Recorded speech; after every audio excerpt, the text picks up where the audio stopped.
Hello and welcome to Business Point on Global Television, your hub for topical discussion on business, tech, the world of business generally, innovation, government policies, and technology. I am Queen Agaba. Today we take you through headlines making the world of business.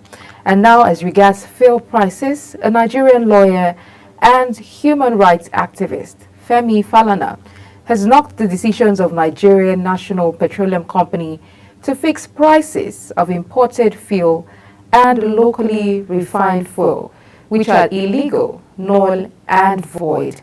In a statement, Falana said the move contravenes the provisions of Section 205 of the Petroleum Industry Act. The National President of Independent Petroleum Marketers Association of Nigeria, IPMAN, Abubakar Shatima, has urged the Nigerian National Petroleum Company Limited, NNPC, to sell premium maltose spirits, PMS, commonly known as petrol, to its marketers at the same rates offered by Dangote Petroleum Refinery. Shatima also demanded a refund of the funds owed to the oil marketers, which have been held by NNPC for the past 3 months.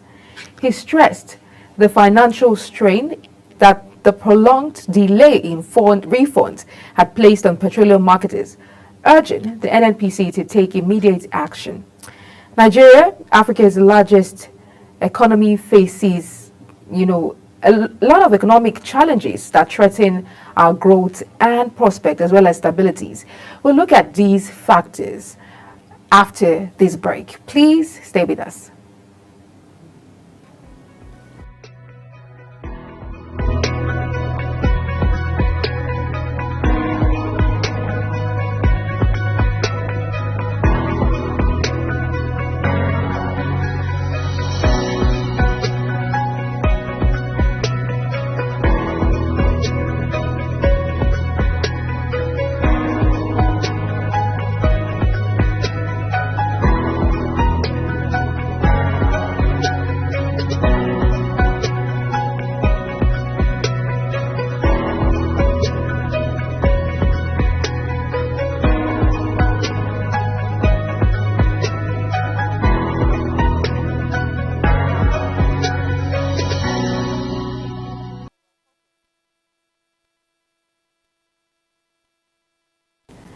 Many thanks for staying with us. If you've just joined us, this is Business Point on Global Television, your hub for discussions on Nigeria's economy, tech, innovation, as well as government policies.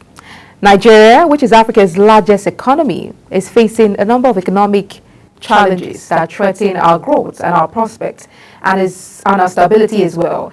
These include high inflation, foreign exchange rate volatility, low productivity, weak governance, and poor infrastructure. However, Nigeria has also enormous potential and opportunities to overcome these challenges and achieve sustainable and inclusive growth if we want to. We have been struggling to recover from the impact of the COVID-19 pandemic, which caused a recession in 2020. The economy grew by 0.5% in the first quarter of 2021.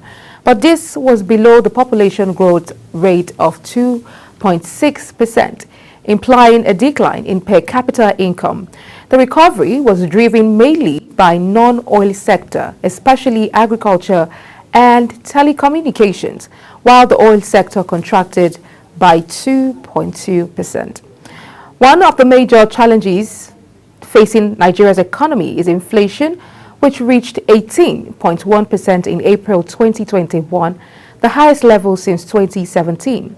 The main drivers of inflation are food prices, which rose by 22.7% year-on-year, and transport costs, which increased by 13.9%. The causes of inflation include excess liquidity, supply shocks, exchange rate depreciation, insecurity, and border closures. Another challenge is the foreign exchange rate volatility, which affects the value of the naira and the availability of foreign currency. The naira has depreciated by about 30% against the US dollar since 2019 due to low oil prices, weak external reserves, and high demand for foreign exchange. The foreign exchange market is also fragmented with multiple exchange rate windows and a wide gap between the official and parallel market rates. Another challenge, which is the third, is the low productivity of our economy, which limits our potential growth and competitiveness. Nigeria's productivity growth averaged 0.8% between 2000 and 2019 compared to 2.5% for sub-Saharan Africa and 3.6% for the world. The low productivity is attributed to factors such as poor infrastructure, weak human capital, low innovation, and limited access to finance. A fourth challenge is the weak governance and institutional quality, which undermines the effectiveness and efficiency of economic policies, public service delivery, and a whole lot. Nigeria ranks low on various indicators of governance, corruption, rule of law, government effectiveness, and regulatory quality. The weak governance also affects the business environment, which is characterized by high costs, risks, and uncertainties. We'll take a quick break now. When we return, we'll look at other challenges and look at fuel crisis. Please stay with us.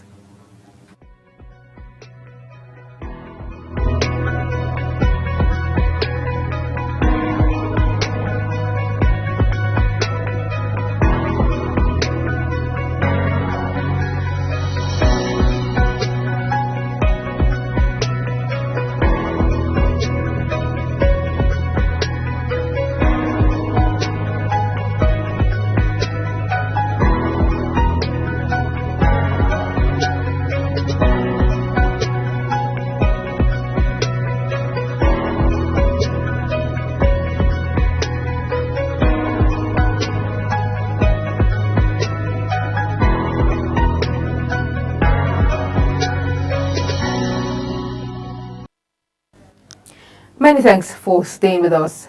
Now, amongst the host of challenges bedeviling Nigeria is the increase in price of premium motor spirits and the scarcity as well. The National President of Independent Petroleum Marketers Association of Nigeria, IPMAN, Abubakar Shettima, has urged the Nigerian National Petroleum Company Limited, NNPC, to sell premium motor spirit, PMS, to its marketers at the same rates offered by Dangote Petroleum Refinery. Shettima also demanded a refund of the funds owed to the oil marketers, which have been held by NNPC for the past 3 months. He stressed the financial strain that the prolonged delay in refunds has placed on petroleum marketers, urging the NNPC to take immediate action. Let's take a look. Dr. Okon, who is the managing partner at Tenor Energy Resources Limited, attributed the hike in the price of premium motor spirit, also called petrol, to wars in Ukraine and the Middle East. In the Middle East, is a very important oil-producing region. So the markets feel that something may happen, and so oil prices increase to reflect that risk, the risk that the missile might hit a tanker in the Persian Gulf, and so on and so forth. On the home front, however, he said the Dangote refinery is a game changer that must be allowed to thrive against all odds. While addressing the complaints of Nigerians regarding the recently launched Dangote refinery, Dr. Timothy Okon emphasized the need to remember that the Dangote refinery is a private initiative that needs time to thrive. Prices. Let me also say that it is important to understand that Dangote refinery is a private refinery. It is, and he has taken how many years to bring that on. It's a refinery that is owned by a Nigerian. It's one of the largest in the world, and we expect that refinery, which is a success story, remains a success story because it gives Nigeria access to significant oil products, refined products. Dr. Timothy Okon urged all Nigerians to be patient and hopeful for stability in the international market and the end of crisis in the different regions of the world. Sharon Ajay reporting for Global TV News. Now let's look at other issues bedeviling Nigeria, which inflation is one of them. Corruption happens to be another thing, rule of law, government effectiveness, and regulatory quality. Weak governance also affects the business environment and characterized by high costs, risks, and uncertainties. We'll take a quick break now. When we return, we'll look at other factors.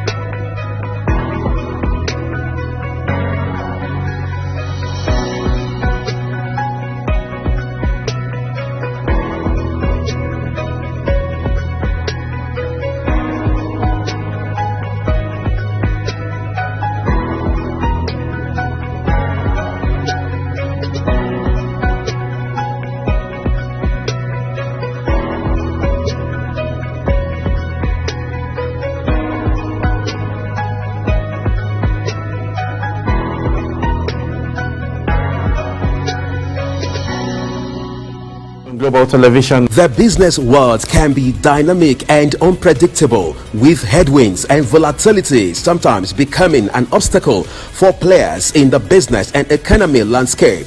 Watch Business Point on Global Television as Samuel Oji walks you through the twists, turns and curves in bands, stocks and crucial market indices from a global standpoint. Watch Business Point weekdays on Global Television at 11 a.m. West African time. Business Point. This is business.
Global Television. The business world can be dynamic and unpredictable, with headwinds and volatility sometimes becoming an obstacle for players in the business and economy landscape.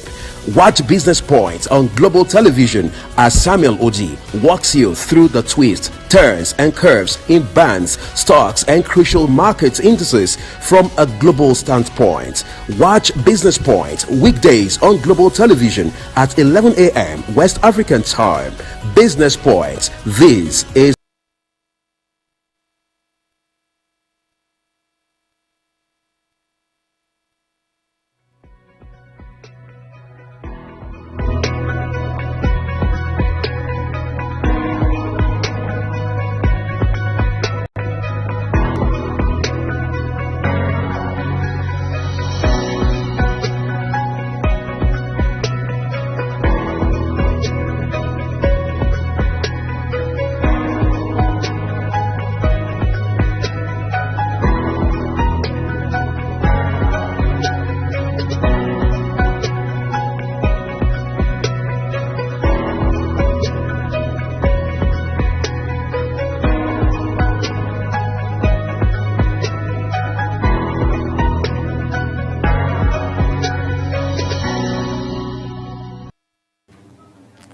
Many thanks for staying with us. If you've just joined us, this is Business Point on Global Television, your hub for discussions around business, tech, government policies, and innovation. Today, we are focusing on challenges bedeviling Nigeria's economy, and possible solutions that we can explore. As you know, Nigeria faces quite a number of challenges, many of which have persisted for years due to structural issues, poor governance, and external factors. One of which is high unemployment rate. Nigeria still struggles with high unemployment, especially among the Nigerian youth. The formal sector is unable to absorb the large number of graduates entering the job market annually. Now, what do we do? How do we look at what are possible solutions to overcoming high unemployment rate?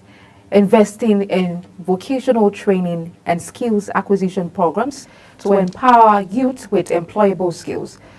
A couple of times we've seen government and NGOs come up with skills investments to empower the Nigerian youth, the teeming population of Nigerian youth, investing in, informal sector, informal trade. Investing in vocational training, skills and acquisition programs would also empower the teeming youth, promoting entrepreneurship as well by providing access to affordable loans, granting loans to startups, granting startup capitals, and as well offering grants as well. And also would be attracting foreign investment to create job opportunities and develop industries such as manufacturing and agriculture. So if we begin to tilt towards the agricultural sector, the manufacturing sector, the production sector, that would also be an avenue to create job opportunities for the youth. Another challenge bedeviling Nigeria will be our high dependence on oil. Our economy is heavily dependent on oil revenues, which makes it vulnerable to global oil price fluctuations. This dependence also limits diversification in other sectors.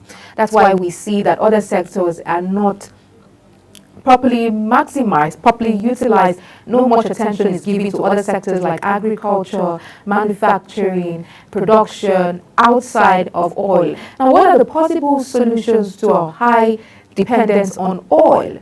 Diversify the economy. We've had analysts come say diversification of Nigeria's economy, particularly more attention paid to the non-oil sectors like agriculture, technology, tech, in particular, mining and manufacturing. These areas would, help us to attain diversification as to completely dependence on oil.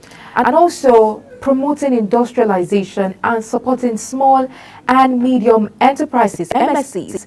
These areas also need support, and it will also foster growth and development in other economic areas.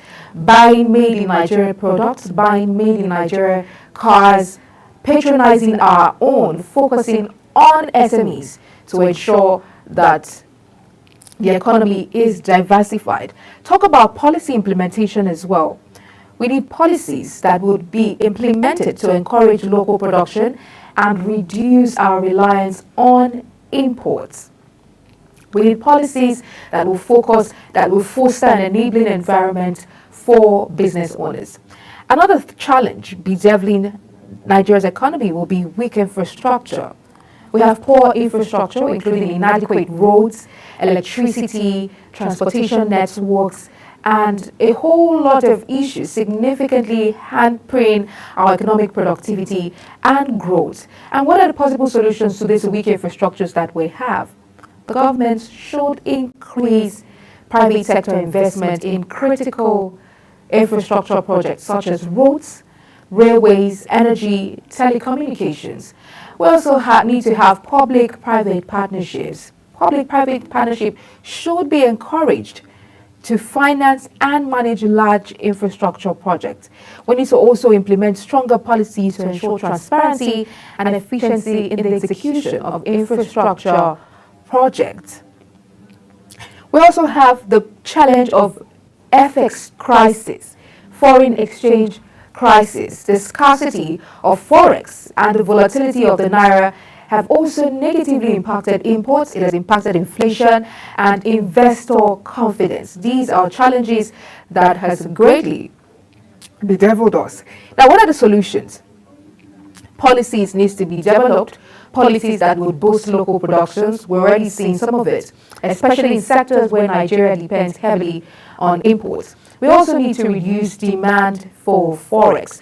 We need to encourage remittances by providing attractive rates and better policies, I beg your pardon, for Nigerians in diaspora to invest in our local economy.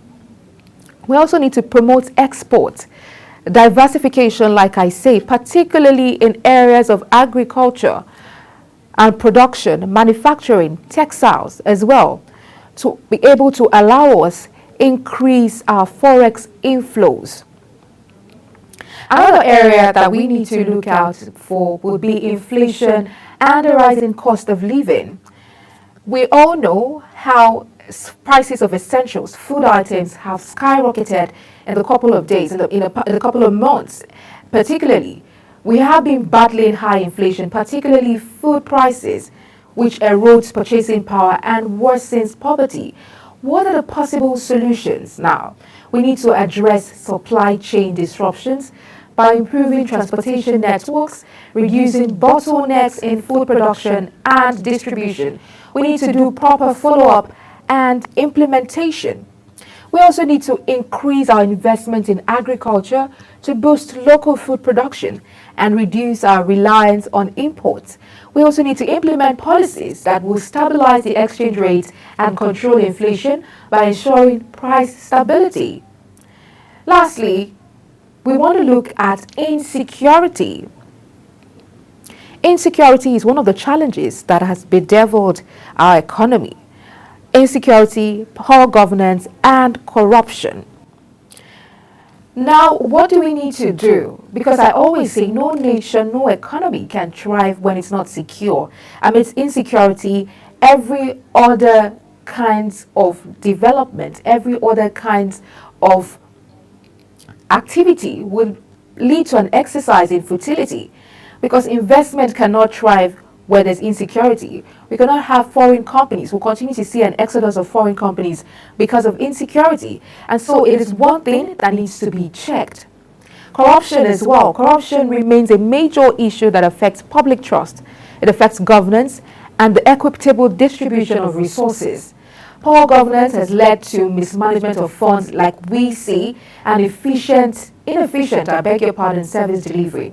What are the solutions? We need to strengthen anti-corruption institutions and enforce transparency and accountability measures. Service chiefs as well needs to be properly checked. We need to encourage whistleblowing and also make use of technology to monitor government expenditure. How do we get there?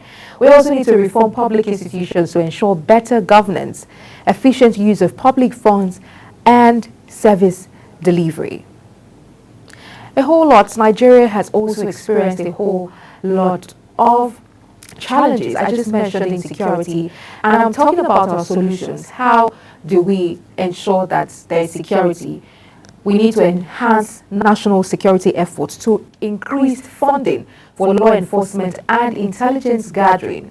We need to also address the root causes of insecurity. What are the root causes of insecurity? Poverty, unemployment, and illiteracy, especially in affected regions. We need to encourage community-driven security initiatives and conflict resolution programs. We also need to empower our local vigilantes. Empower local vigilante, monitor and oversee their doings and their dealings. Well, these are some of the issues bedeviling Nigeria's economy and challenging. The challenges are complex and multifaceted. It requires coordinated efforts from both the government and private sector. We need focus on structural reforms. That would improve governance. We also need to diversify our economy.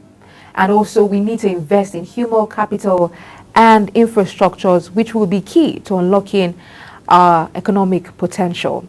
Well, that's the much we can take on Business Point today. Do make it a date with us on Monday. I'm Queen Agaba. Don't forget to follow us across all social media platforms using at Global TV NG and other handles now showing on your screen. Thank you for watching and see you again.